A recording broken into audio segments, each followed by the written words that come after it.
नमस्कार, मैं doctor Shailendra Kumar Singh, assistant professor economics, Uttar Pradesh Rajesh Tandon open university Prayagraj.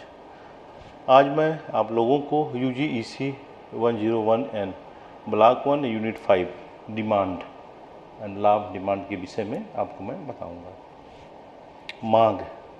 मांग क्या है? हम किसी वस्तु की मांग तब करते हैं जब हम उस वस्तु में अपने आवश्यकता को पूर्ति करने की क्षमता को देखते हैं। जब हम किसी वस्तु में अपनी इच्छा या अपनी आवश्यकता को पूरा करने की क्षमता को देखते हैं तब हम डिमांड करते हैं। इसी संदर्भ में हम मांग परिचय के विषय में आपको बताते हैं कि मांग का नियम मांग की मात्रा को कैसे प्रभावित करता है। कीमत में बदलाव हमेशा मांग की मात्रा को प्रभावित करते हैं, क्योंकि कीमत बढ़ने पर लोग कम वस्तुएं खरीदते हैं। मांग अनुसूचियों और मांग वक्रों का विश्लेषण करके हम लोग यह देख सकते हैं कि उपभोक्ता वस्तु की कीमत में परिवर्तन के फलस्वरूप कैसे प्रतिक्रिया देते हैं। अर्थात जब हम किसी वस्तु की डिमांड करते हैं तो पहली बात हम देखते हैं कि उसमें हमारे आवश्यकता को पूरा करने की क्षमता है कि नहीं। इसके बाद हम इसमें यह देखते हैं कि हमारी इच्छा है या हमारे अंदर परचेजिंग पावर है एक निश्चित समय पर, तब हम उस वस्तु की मांग करते हैं। अब जो ये मांग का नियम है, इसमें मुख्यतः ये देखा जाता है कि कीमत में परिवर्तन के फलस्वरूप वस्तु की मांग की मात्रा में क्या परिवर्तन होता है।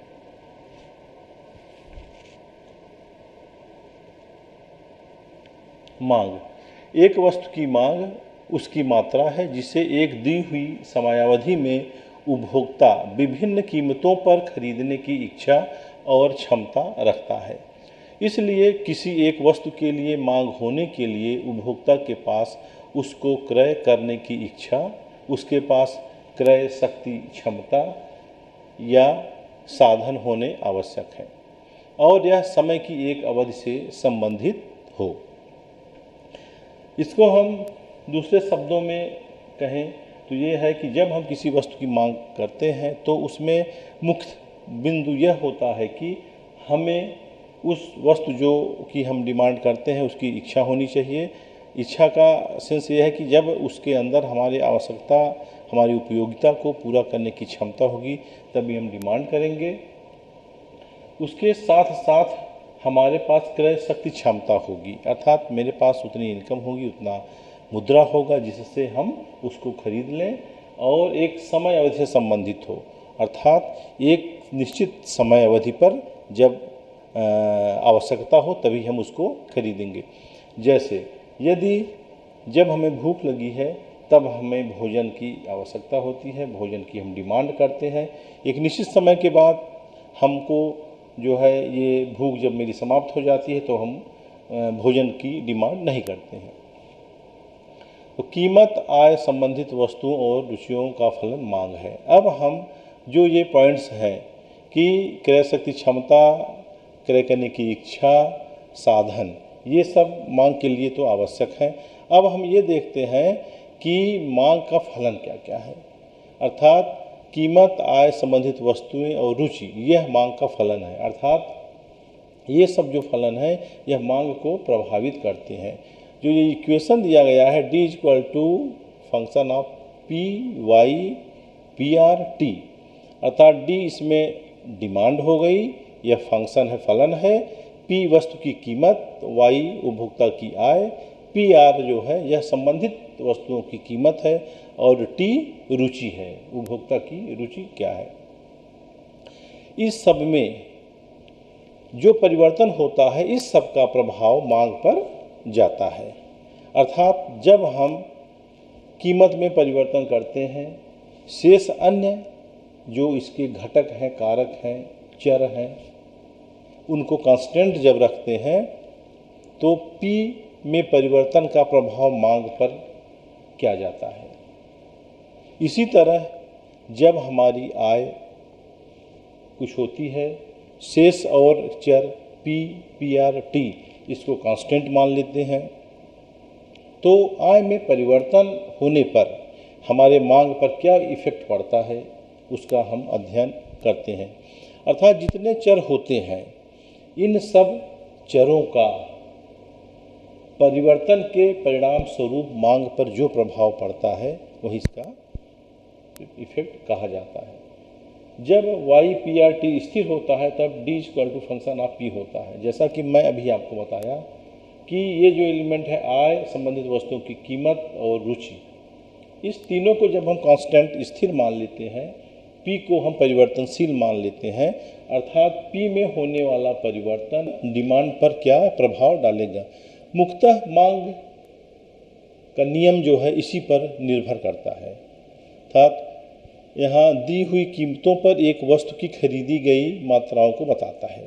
मार्शल के विश्लेषण सिद्धांत में मांग के अन्य निर्धारक निश्चित और स्थिर मान लिए जाते हैं। जो मार्शल का मांग सिद्धांत का नियम है उसमें यह है कि जब हम कीमत में परिवर्तन देखते हैं उसका इफेक्ट हमारे डिमांड पर क्या जाता है, उस समय अन्य जो चर हैं उसको हम कांस्टेंट मान लेते हैं। अब प्रश्न उठता है कि यह मांग अनुसूची क्या है।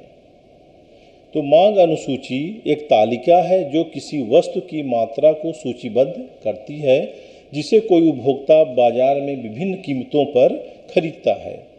मांग वक्र मांग अनुसूची का एक ग्राफिक रूप है, उसका प्रतिनिधित्व करता है। अभी मैं आगे आपको बताऊंगा कि इस मांग अनुसूची के आधार पर कैसे मांग वक्र को व्युत्पन्न करते हैं अर्थात बनाते हैं, क्योंकि यह मांग वक्र जो बनाते हैं वह इस मांग अनुसूची का एक ग्राफिक रिप्रेजेंटेटिव है, प्रतिनिधित्व करता है। जैसे कीमत किसी वस्तु, मान लेते हैं कोई वस्तु है उसकी कीमत 6 रुपये है, उस 6 रुपये कीमत के आधार पर हम उसकी मात्रा 10 इकाई खरीदते हैं। जैसे जैसे वस्तु की कीमत घटती जाती है वैसे वैसे वस्तु की इकाइयों की मात्रा बढ़ती जाती है। अर्थात जब कीमत 5 रुपये हो जाती है तो खरीदने वाली इकाइयों की संख्या 20 होती है। जब कीमत 4 रुपये हो जाती है तो उधर 30 हो जाता है इकाइयों की संख्या। 3 रुपये हो जाती है कीमत तो 40 हो जा रहा है इकाइयों की संख्या। जब कीमत 2 रुपये होती है तो 60 इकाइयाँ खरीदते हैं। जब कीमत 1 रुपये होती है तो हम इकाइयों की संख्या बढ़ा के 80 कर देते हैं। अर्थात यहाँ यह एक पैटर्न दिखता है कि जैसे जैसे कीमत में कमी होती जाती है वैसे वैसे इकाइयों की संख्या अर्थात वस्तुओं की मात्रा की जो इकाई है उसकी संख्या बढ़ती चली जाती है। मांग का नियम क्या है? मांग का नियम अर्थशास्त्र का एक मूलभूत सिद्धांत है। जो मार्शल का उपयोगितावाद सिद्धांत है कि हम जब किसी वस्तु का उपयोग करते हैं तो हम उस वस्तु की उपयोगिता को कैसे मापते हैं, अर्थात हम यूटिल्स इकाई देते हैं, उस यूटिल्स के आधार पर हम कैलकुलेट करते हैं और काउंट करते हैं। मार्शल ने बताया था इसको, और उसी के आगे हम मांग विश्लेषण पढ़ते हैं जिसमें कि हमारा मांग का सिद्धांत आता है, मांग का नियम आता है। तो मांग का नियम अर्थशास्त्र का एक मूलभूत सिद्धांत है जो यह बताता है कि अधिक कीमत पर उपभोक्ता किसी वस्तु की कम मात्रा का मांग करता है। ये बहुत सिंपल और बहुत प्रायोगिक चीज़ है कि जब कि अधिक कीमत पर उपभोक्ता किसी वस्तु की कम मात्रा की मांग करता है। जब किसी वस्तु की कीमत ज़्यादा होती है तो उपभोक्ता उस वस्तु की कम मात्रा का प्रयोग करता है। मांग का नियम कहता है कि खरीदी गई मात्रा कीमत के साथ विपरीत रूप से बदलती है। खरीदी गई मात्रा का मतलब जो वस्तु एवं सेवाओं का उपभोग कर रहे हैं उसकी जो मात्रा है उसका संबंध हमारी कीमत से विपरीत है, अर्थात प्राइस और क्वांटिटी का अपोजिट रिलेशनशिप है, inverse relationship between price and quantity. कीमत जितनी अधिक होगी मांग की मात्रा उतनी कम होगी, कीमत जितनी कम होगी मांग की मात्रा उतनी अधिक होगी। ऐसा घटती सीमांत उपयोगिता के कारण होता है। अर्थात जैसे जैसे हम वस्तु की कीमत को कम करते जाते हैं उसके उपभोग की मात्रा हमारी क्रमशः बढ़ती जाती है। यह एक मनोवैज्ञानिक विचार है कि जब हम किसी वस्तु की पहली इकाई का उपभोग करते हैं तो उससे मिलने वाली उपयोगिता ज़्यादा होती है, और जैसे जैसे हम उस वस्तु की और अधिक इकाइयों का प्रयोग करते जाते हैं, वैसे वैसे क्रमशः उस वस्तु से मिलने वाली उपयोगिता हमको कम होती चली जाती है। यही मुख्य कारण है।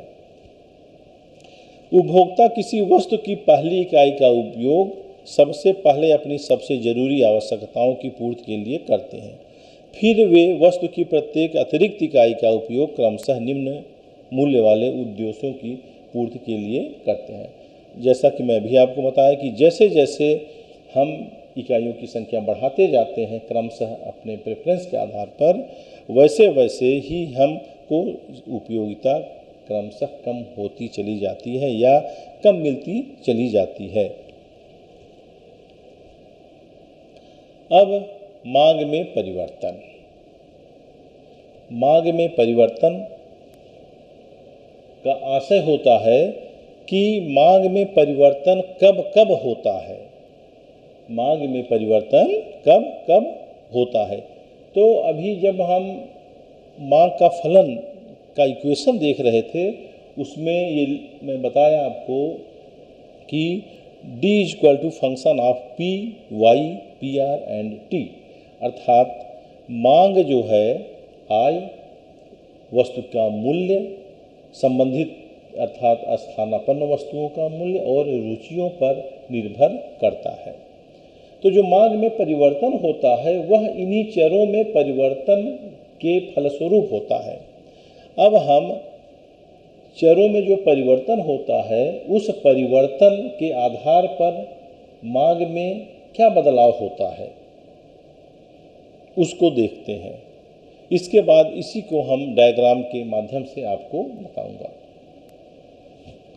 मांग स्थिर नहीं रहती बल्कि बदलती रहती है। एक व्यक्ति का मांग वक्र इस मान्यता पर खींचा जाता है कि उसकी मांग को प्रभावित करने वाले घटक जैसे अन्य वस्तुओं की कीमतें, आय, रुचियां स्थिर रहते हैं। यदि उसकी मांग को प्रभावित करने वाला कोई एक घटक परिवर्तित होता है जबकि अन्य स्थिर रहे तो उसके मांग वक्र पर क्या प्रभाव पड़ता है।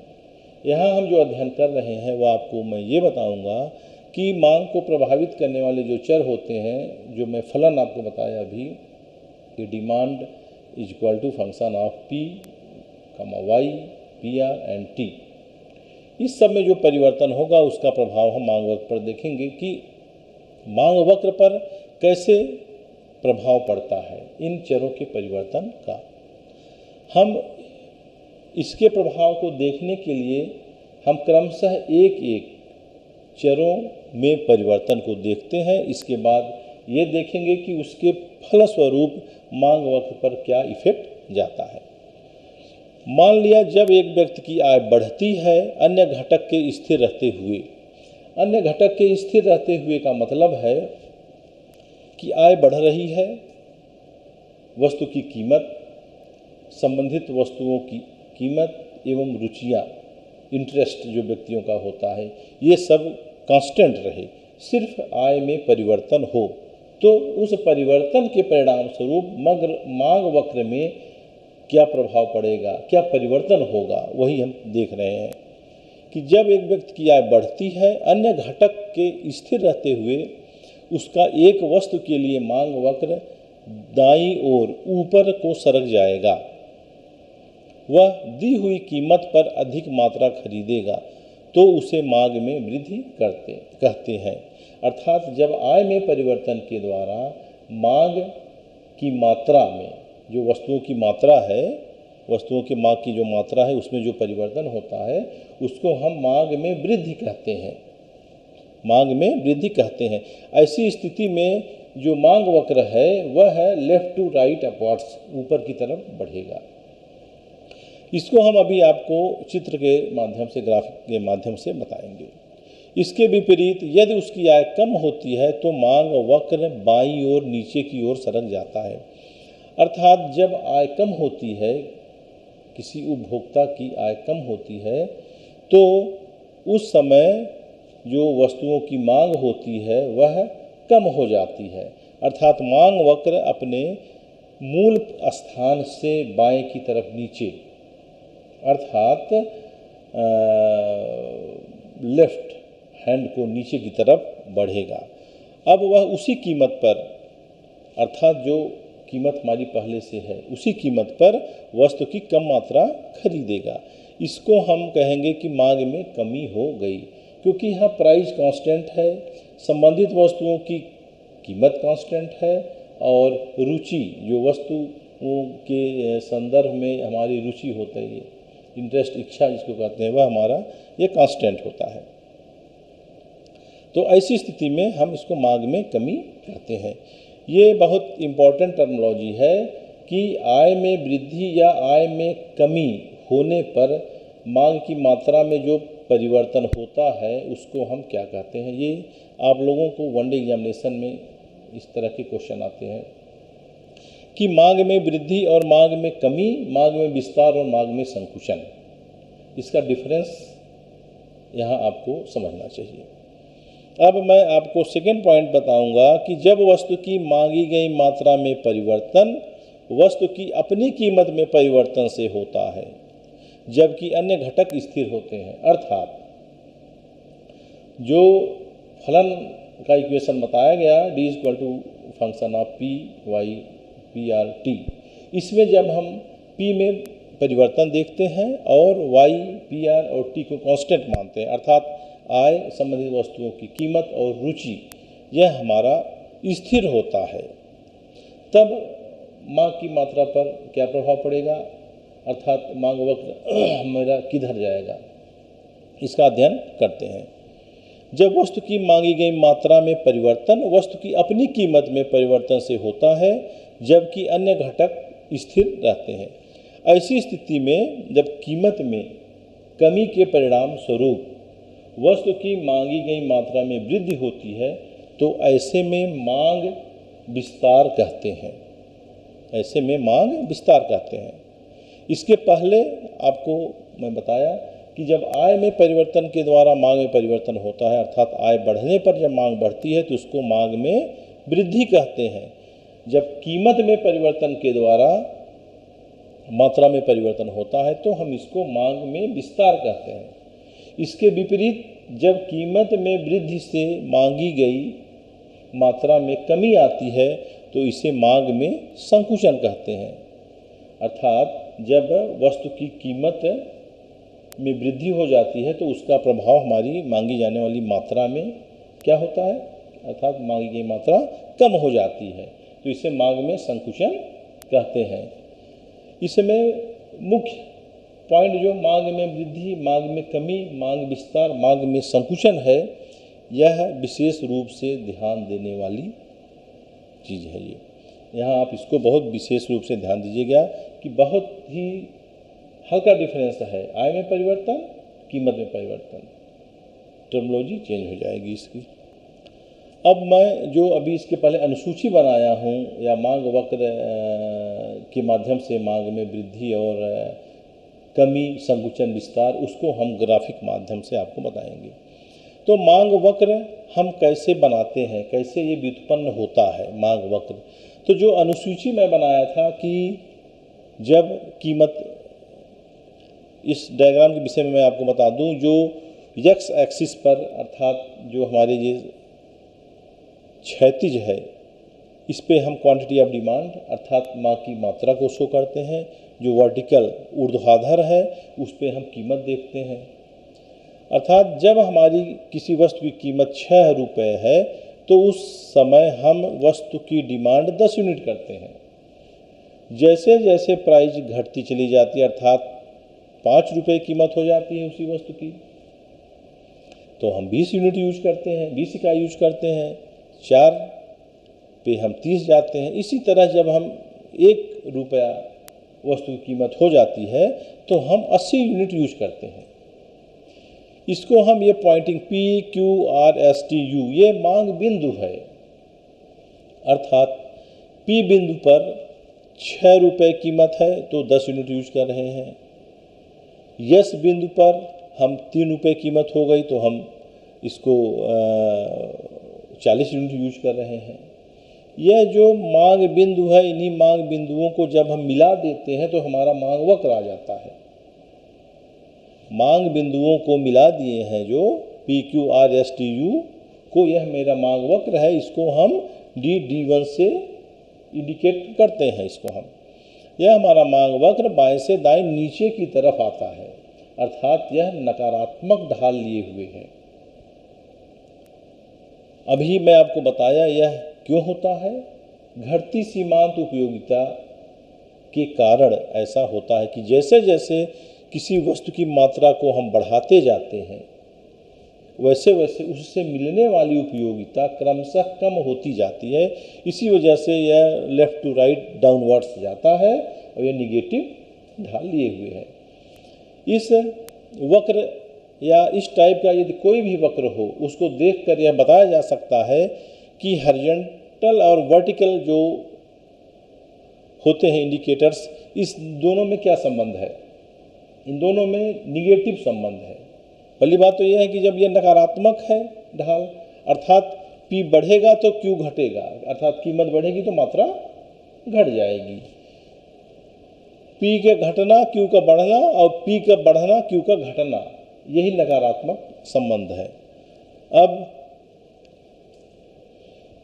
मांग में वृद्धि, मांग में कमी, अर्थात जब आय में वृद्धि के द्वारा आय, उपभोक्ता की आय बढ़ गई, तो उपभोक्ता की आय बढ़ने से मांग में जो परिवर्तन होता है वो हम यहाँ चित्र के माध्यम से देखते हैं। क्वांटिटी डिमांडेड एक्स एक्सिस पे, वाई एक्सिस पे प्राइस कीमत है। हमारा जो D1 और D1 ये जो हमारी मांग वक्र है वह P कीमत पर, ये जो पहला चित्र है D1 ये मांग वक्र है, यह एक फिक्स प्राइस हमारी P है। OP किसी वस्तु की कीमत OP फिक्स स्थिर है।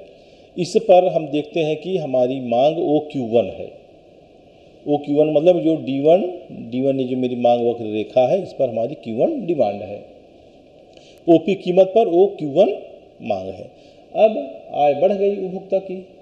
जब उपभोक्ता की आय बढ़ गई तो वह ऊंचे मांग वक्र पर चला जाता है, अर्थात D2 जो है यह ऊंचा मांग वक्र है, उससे ज़्यादा डिमांड बढ़ गई। ये इसको हम B पॉइंट जो शो कर रहे हैं, A पॉइंट पहला वाला पॉइंट है कि आय जब पहले वाली मूल आय थी वो है, और B बिंदु पर बढ़ी हुई आय है। B बिंदु पर बढ़ी हुई आय के द्वारा मात्रा बढ़ गई, अर्थात मांग की मात्रा बढ़ गई, तो OQ2 ये हमारी मात्रा हो गई।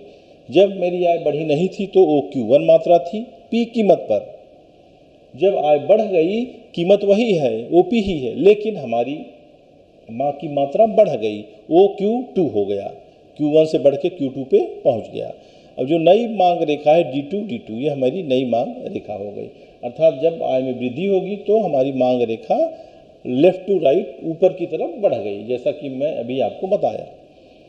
दूसरा, यह आय में कमी को दर्शाता है, अर्थात जब आय में कमी होगी तो यह रेखा बाएं साइड में नीचे की तरफ आ जाता है, अर्थात OP कीमत OQ1 मात्रा कब है, जब आय हमारी पहले की आय थी, मूल आय जो मेरी थी OP पर कीमत है, OQ1 हमारी मात्रा है।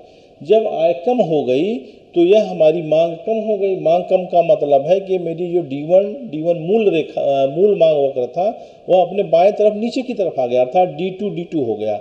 B बिंदु पर यह हमारी नई मात्रा है। जो नई मात्रा का निर्धारण हुआ है आय कम होने के बाद, वह हमारा Q2 है, अर्थात आय के कम होने पर हमारी मात्रा OQ2 हो गई।